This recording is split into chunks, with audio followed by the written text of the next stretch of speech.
Hey everybody, what's going on? My name is Lord Davy, and welcome back to Rewriting Star Wars. Now we're on to episode 2. To give a little extent of what's been going on, what happened in the last episode is Dictator Amidala just crushed the last remaining bit of the Freedom Fighters led by Darth Maul. During the battle, though, she acquired a new slave called Anakin, because she really wanted one. Qui-Gon had Jar Jar, now she has Anakin. And since Qui-Gon did die from Maul, she also has Jar Jar in her control as well.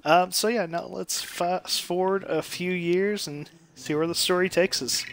Okay, so we're about, I don't know, 5-6 years in the future. Anakin just told R2 to shut the hell up because the dictator's trying to sleep and she needs her beauty rest. She gets very angry, and there's Obi-Wan watching over his wing like a master sort of deal. They're her top pupils of the guard. And see, we have right there that person that put the little worms in there, Sam Weasel. She's actually just was trying to do a harmless little prank to gross out the Queen. Believe it or not, Zam is actually a supporter of the Queen. But she just thought to do a little silly prank. But Padme, she's not having it. She says she wants that little kid executed immediately, and you don't say no to the dictator. So we're gonna take care of this kid real quick. Queen thought those worms were disgusting. You could clearly see she was holding them up with such content. But yeah, we're gonna kill this kid, because nobody makes a fool of her. Clearly running for their life, absolutely terrified. Now see, they don't even shoot at us. Zam shoots at the wall to put up a little barrier just so we can't get through. And these just kind of happened on accident. She didn't mean for... Zam didn't know there was going to be some guns in here. It was just, I guess, a security measure for this little field. But it's just a kid about, maybe not even 17 years old, just trying to do a silly little prank, put some worms into the dictator's hut, be like, oh, gotcha, and dictator's just not having it. No time for jokes, she's got a galaxy to run. Alright, now let's deal with this kid. Still absolutely scared out of her poor life. Still probably in high school, poor little thing. Trying desperately, like, no, you don't understand. It was only a joke. But that joke will cost her her life, unfortunately. Alright, let's kill this guy. Boop. Now we clearly see, shot her down. Don't really care that civilians are in the way. They're just collateral damage. Obviously, poor little guy has a concussion. We're about to execute her. But then, oh gosh, looks like a bounty hunter, Jango Fett, was actually trying to assassinate the leader of the guild, Obi-Wan Kenobi, but missed and freaked out and just ran as fast as he could. He's like, oh god, I didn't mean to kill that kid. My target was Obi-Wan.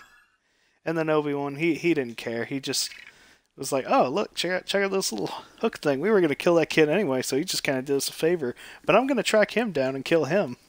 So here he is, did some detective work, led him to this area. See, that is a Kaminoan dart, and only can be found on the secret world of Kaminoa. Not many people live here, or so thought to believe.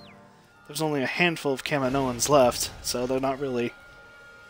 It's not really under the Queen's radar, just because it's a planet filled with water. And this little guy, he's obviously stuck because the door won't open. And the electricity keeps zapping him, so we're like, okay, it's fine, screw it, I'll use magic to get you in there.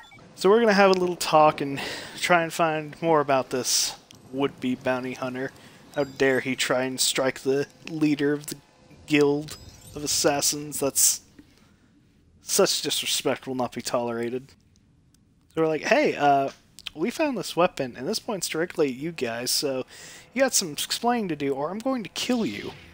Oh man, look at that. It looks like the Kaminoans are actually building an army to keep themselves safe. You see, the Kaminoans are an endangered species. Like I said, just barely a handful left.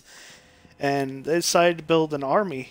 Obi-Wan, upon hearing this, has said, hey, how about I forget about all of this and you just promised me this army that you've built to the Queen. And Kaminoan's like, well, what do we got out of it?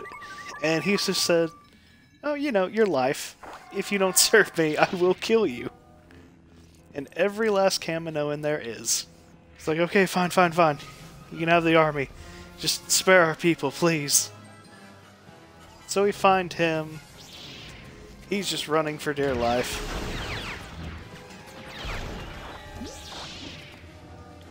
You can see he has a little boy with him. He's like, quick, son, get to the ship, I'll distract him. And now the chase is on. So here we are. Django's finally caught up to the ship. He tells Boba, get inside, you don't have a hope. Oh, hold him off, son.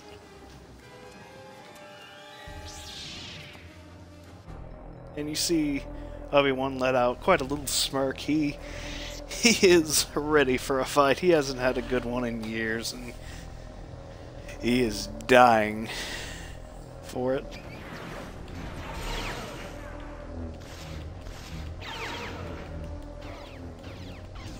You can see clearly it's not a fair fight. I've got pretty much a death stick, and he's got, well, nothing.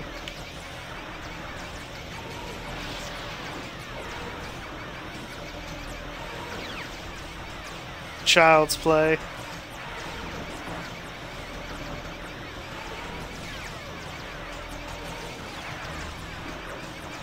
I can dodge these bolts left and right, use the Force, throw a missile right back at him. It's no big deal. I'm leader of the Guild of Assassins. This is another Tuesday for me. Even do some backflips just to show off. And clearly, he's not even putting up much of a fight. His son gave up either. Too. He's just like, okay, maybe if I just act pathetic, he'll spare me. But I am not the merciful type. And you can see he's clearly begging for life. And then his son, knowing that the leader of the Guild of Assassins will put a target on my head, puts himself in danger to save his father. What a heroic act. But Obi-Wan did put a tracker on them, and he will go after this father and son until they die.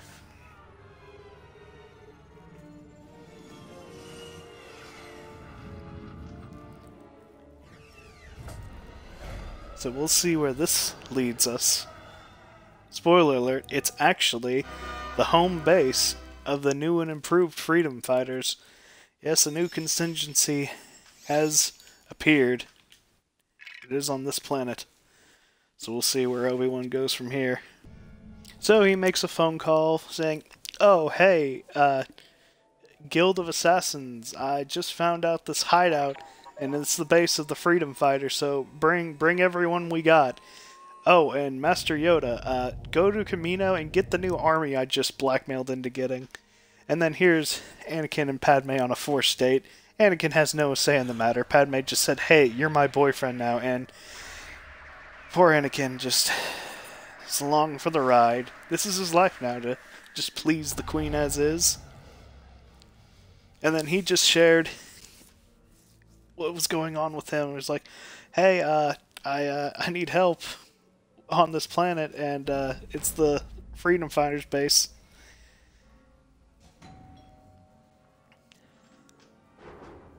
And there Anakin's a little annoyed, knocking and ringing the doorbell is pretty much the same thing. He doesn't know why it matters, but it does to the Queen. She can be so fucking picky. There's a local welcoming party. Not even throwing up a shot, we just shot first, and then they finally started defending themselves. I'm not here for diplomacy, I'm here for murder. Obi-Wan did train him very well over these last few years, thankfully. When he wasn't being forced to go on dates with the dictator, that is. And here we still have R2, you know, the droid that was programmed to serve refreshments on the homeless shelter, or the homeless transportation. And here we have C-3PO. So basically, he was built by the Freedom Fighters, And we just looked at him and said, oh, look, a gold one. We're taking that. The queen literally only cares that it's made of gold, and she wanted it. Much like Jar Jar and Anakin. It's just kind of... These things just kind of happen. Come to think of it, all three of us, Anakin, C-3PO, and R2-D2, were just kind of picked up by the queen. So here we have more locals, not really putting up much of a fight because they clearly don't want to. Come on, 3PO, gotta make yourself useful now. Otherwise the queen will beat you. And she doesn't hold back.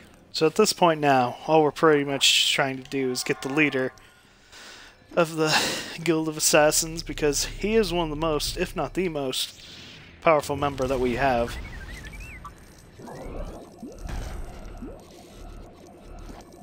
So we're just gonna ignore all these guys. Once again, on beast mode, don't care.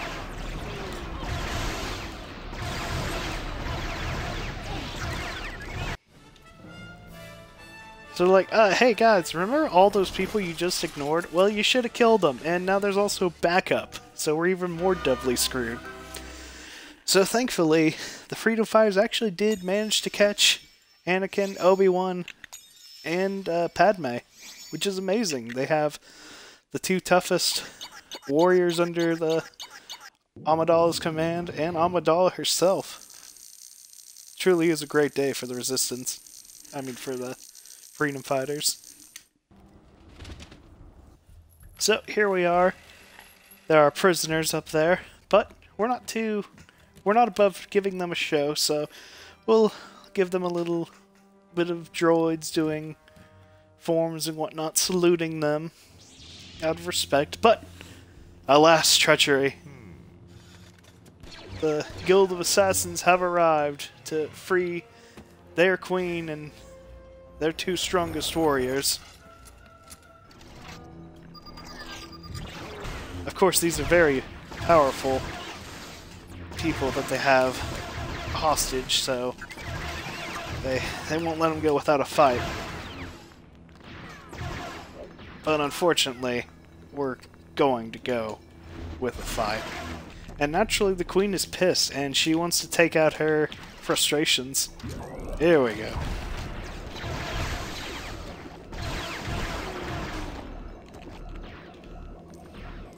So here we have Mace Windu, probably the fourth in command in her regiment, Commander Mace, if you will. Definitely a force to be reckoned with. Not as powerful as Obi-Wan or Anakin, but still by his own rights. Fairly impressive.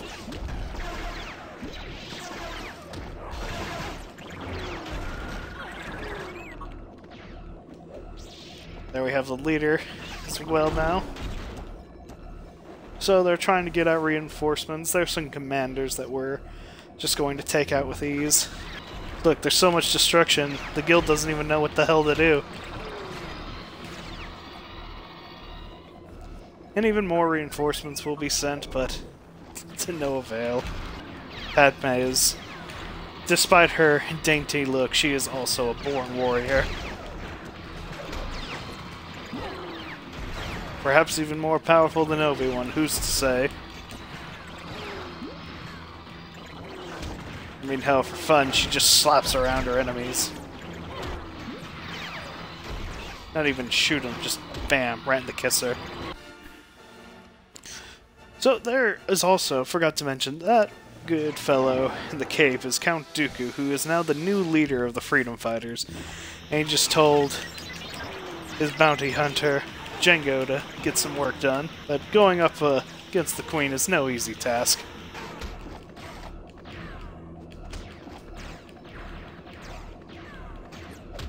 See, he's running away. The Queen is not having it. She just shoots his face right off in front of Boba, the son. He just watches in horror as his father was executed. And at this point, with Yoda having an entire army of clones at his disposal to give to the Queen, the only hope for Dooku and the gang is just to run. Dooku is the leader and a brilliant strategist, and they can't afford to lose him. Not now. Not when the Freedom Fighters just got their footing back. So now we have an entire army at our disposal. Hundreds of thousands of ships and soldiers. And now we're going to burn this planet to the ground.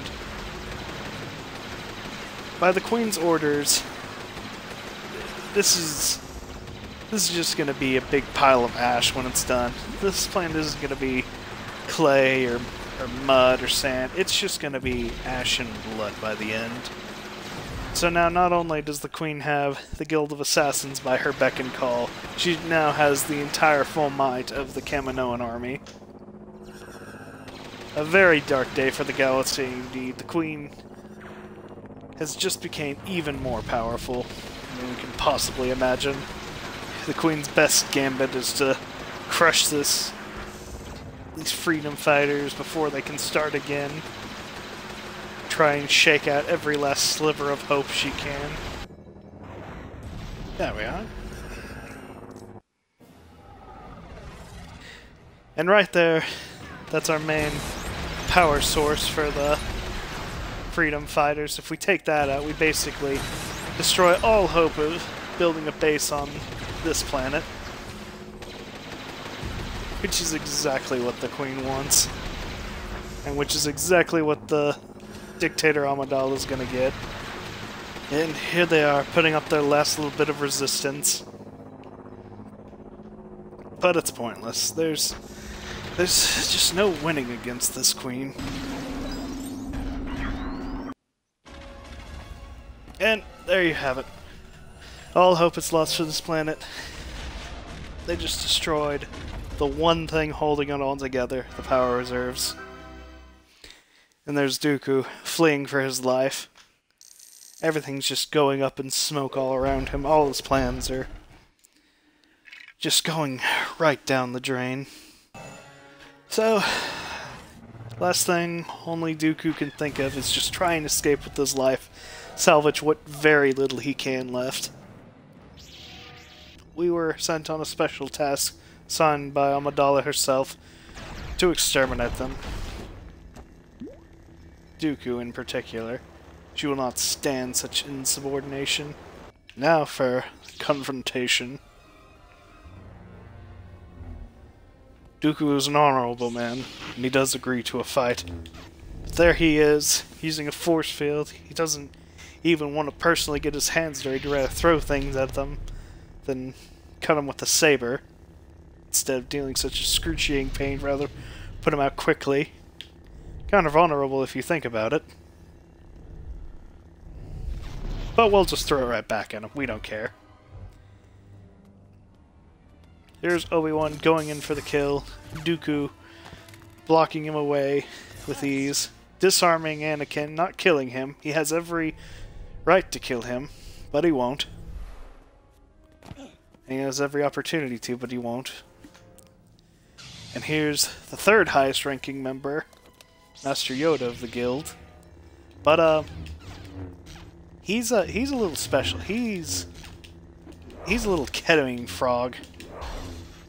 I mean, he makes a gas station crackhead seem sane. Look at how he moves, how erratic he is. And then Dooku has had the best of him, but he figures, oh hey, Padme's kind of absolutely in love with this poor slave boy. And if anything happens to them, they're going to be to blame. So he uses him as a distraction to get away. And Yoda is very sad because he knows he will suffer quite the beating for that. Letting Dooku escape, leader of the new freedom fighters. Absolutely disgusting. But here we are, seeing Dooku flee away. He's the last freedom fighter there is. But who's that to approach him but his dear old dad, Sheev Palpatine. He and his son have a plan to somehow throw over the dictator, but that will take time. But yeah, that is episode 2 of Star Wars Rewritten.